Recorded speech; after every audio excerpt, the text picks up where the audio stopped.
வணக்கம். அம்மாவின் சமையலறை குறிப்பில் உங்களை வரவேற்கிறேன். இன்னைக்கு அம்மாவின் சமையலறை குறிப்பில் தக்காளி ஊறுகாய் எப்படி செய்வாங்கன்றதை சொல்லிடுறேன். அதுக்கு தேவையான பொருள்: தக்காளி 1/2 கிலோ, நல்லா கனிஞ்ச தக்காளியாக வாங்கிக்கோங்க.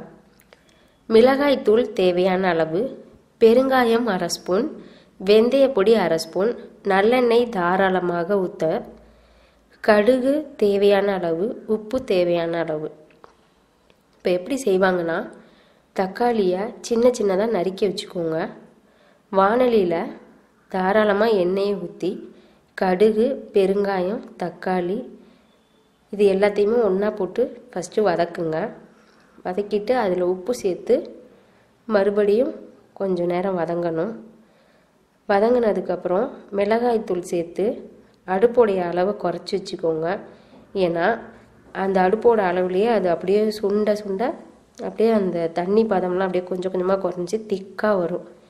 அதனால் அடுப்போடைய அளவை குறைச்சி பச்சை வாடை போகிற வரைக்கும் வதக்கி அந்த தண்ணீர் சலசலப்பு அடங்கியதும் வெந்தயத்தூள் சேர்த்து கிளறி இறக்கணும். இப்போ சுவையான தக்காளி ஊறுகாய் ரெடி. இதை ஒரு தண்ணி படாத ஒரு பாட்டிலில் போட்டு வச்சுக்கோங்க. இதை நீங்கள் சப்பாத்திக்கு, இட்லிக்கு, சாப்பாட்டுக்கு, ரச சாதம், இந்த லெமன் சாதம், புளி சாதம் இந்த மாதிரி இதுக்கெல்லாம் நீங்கள் சைடிஷாக வச்சு சாப்பிட்டீங்கன்னாக்க ரொம்ப நல்லாயிருக்கும். நீங்கள் செஞ்சு பார்த்துட்டு எங்களுக்கு சொல்லுங்கள். தேங்க்யூ.